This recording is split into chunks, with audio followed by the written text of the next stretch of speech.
नमस्कार, मैं प्रज्ञा एवं मेरे सहपाठी हम बीएससी नर्सिंग फोर्थ ईयर की छात्रा हैं। आज आपको बताएंगे इस मॉडल के जरिए कि प्रसव के प्रथम चरण के दौरान आराम के उपाय।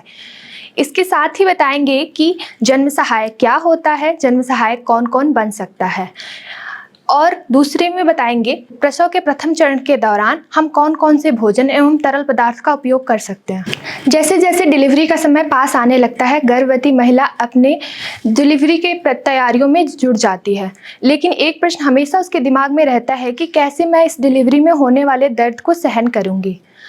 प्रसव यानी लेबर कुल 4 चरण में होता है, जिसमें हम सबसे पहले बात करेंगे प्रसव का प्रथम चरण।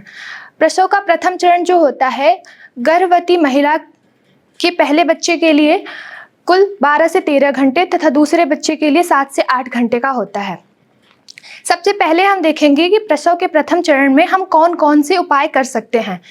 तो सबसे पहले हम देखेंगे कि इस दौरान आराम और चलन।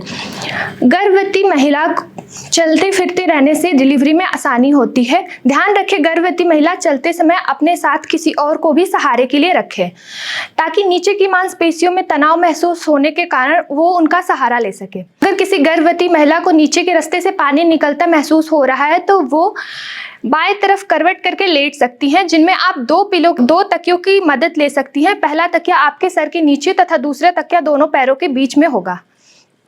इसके बाद हम देखेंगे डिलीवरी के प्रथम अवस्था के दौरान मां का पेट साफ तथा पेशाब की थैली खाली होनी चाहिए। इसके लिए गर्भवती महिला को हल्का खान पान का उपयोग करें, ताकि उनका पेट साफ हो और पेशाब की थैली खाली हो, क्योंकि जैसे जैसे बच्चे का सर नीचे आने लगता है, पीछे के रास्ते पे दबाव पड़ने के कारण गर्भवती महिला का दर्द अत्यधिक बढ़ सकता है। तो अब इसके बाद हम देखेंगे पीठ की मालिश। इस दौरान गर्भवती महिला के मानसिक एवं शारीरिक रूप से कई तरह के बदलाव आते हैं, जिन पीठ की मालिश अत्यधिक फायदेमंद होती है। पीठ की मालिश की दिशा हमेशा कमर से कंधे की ओर होनी चाहिए। इसके बाद हम देखेंगे गुनगुने पानी से स्नान।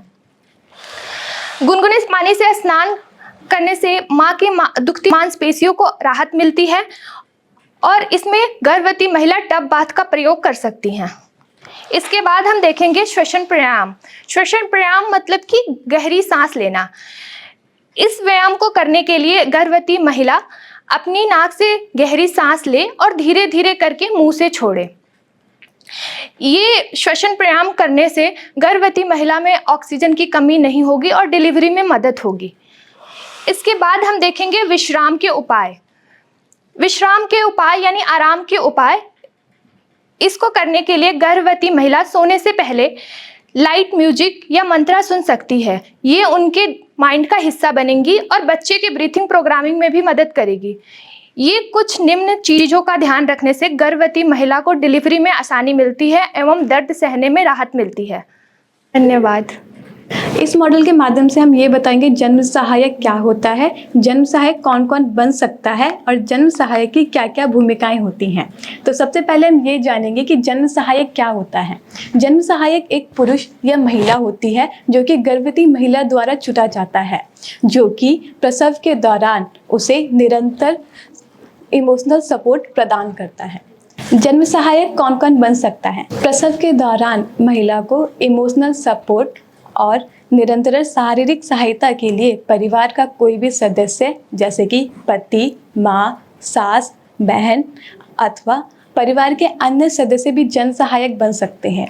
इसके अलावा महिला की कोई भी मित्र या सखी भी जन्म सहायक बन सकती है।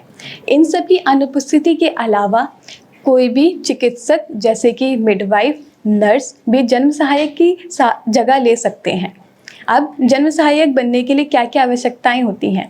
जन्म सहायक बनने के लिए निम्न आवश्यकताएं होती हैं, जैसे कि जन्म सहायक को प्रसव के दौरान उपलब्ध होना चाहिए। जन्म सहायक किसी भी संक्रमण रोग से पीड़ित नहीं होना चाहिए एवं स्वस्थ होना चाहिए। जन्म सहायक को प्रसव के दौरान साफ कपड़े पहनने चाहिए। प्रसव के दौरान जन्म सहायक को अस्पताल में होने वाली प्रक्रियाओं के बीच में बाधा नहीं डालनी चाहिए।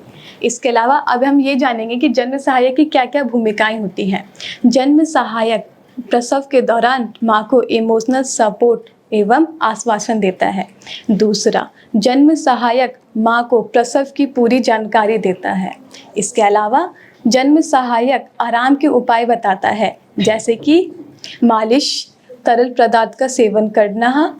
इसके अलावा जन्म सहायक वकालत की भूमिका भी निभाता है, जिससे वह माँ की इच्छाओं को डॉक्टर और नर्स के समक्ष रखता है। नमस्कार, इस मॉडल के जरिए हम आपको बताने जा रहे हैं कि माँ प्रसव के पहले चरण में किन किन खाद्य पदार्थों का सेवन कर सकते हैं और उन खाद्य पदार्थों से क्या क्या फ़ायदे होते हैं। माँ प्रसव के पहले चरण में नारियल का पानी, गुनगुना पानी, बिस्कुट, फल, उबला अंडा, दलिया इत्यादि का सेवन कर सकते हैं। नारियल पानी में भरपूर मात्रा में सोडियम और ग्लूकोज होता है, जो कि प्रसव के पहले चरण में माँ को ऊर्जा देने में और इलेक्ट्रोलाइट का लेवल बनाए रखने में सहायक होता है। नारियल पानी माँ और बच्चे दोनों की सेहत के लिए अच्छा होता है। नारियल पानी से माँ की इम्यूनिटी में बढ़ोतरी होती है तथा साथ ही माँ की शरीर में पानी की कमी से भी बचाव करता है। इसके बाद गुनगुना पानी रक्त प्रवाह में सहायक होता है तथा माँ के शरीर में पानी की कमी को दूर रखने में भी सहायक होता है। इसके बाद बिस्किट में ग्लूकोज की मात्रा पाई जाती है, जो कि प्रसव के पहले चरण में माँ के शरीर में ग्लूकोज की मात्रा को बनाए रखने में सहायक होता है। फलों में माँ सेब, अंगूर, केला, तरबूज इत्यादि का सेवन कर सकते हैं, जिसमें भरपूर मात्रा में ग्लूकोज और पानी की मात्रा होती है, जिससे माँ के शरीर में पानी की मात्रा बनी रहती है और ग्लूकोज का लेवल भी बना रहता है। इसके बाद उबला अंडे में भरपूर मात्रा में प्रोटीन, वसा, मिनरल इत्यादि पाए जाते हैं, जो कि प्रसव के पहले चरण में माँ को ऊर्जा देने में सहायक होते हैं। इसके बाद दलिया, इसमें भरपूर मात्रा में कार्बोहाइड्रेट, विटामिन, मिनरल और वसा होते हैं, जो कि माँ को प्रसव के पहले चरण में ऊर्जा देने और पानी की कमी को दूर रखने में सहायक होते हैं। इस प्रकार ये सभी खाद्य पदार्थ प्रसव के दौरान माँ के शरीर में ऊर्जा देने, पानी की कमी को दूर रखने तथा मानसिक तनाव को दूर रखने में सहायक होते हैं। धन्यवाद।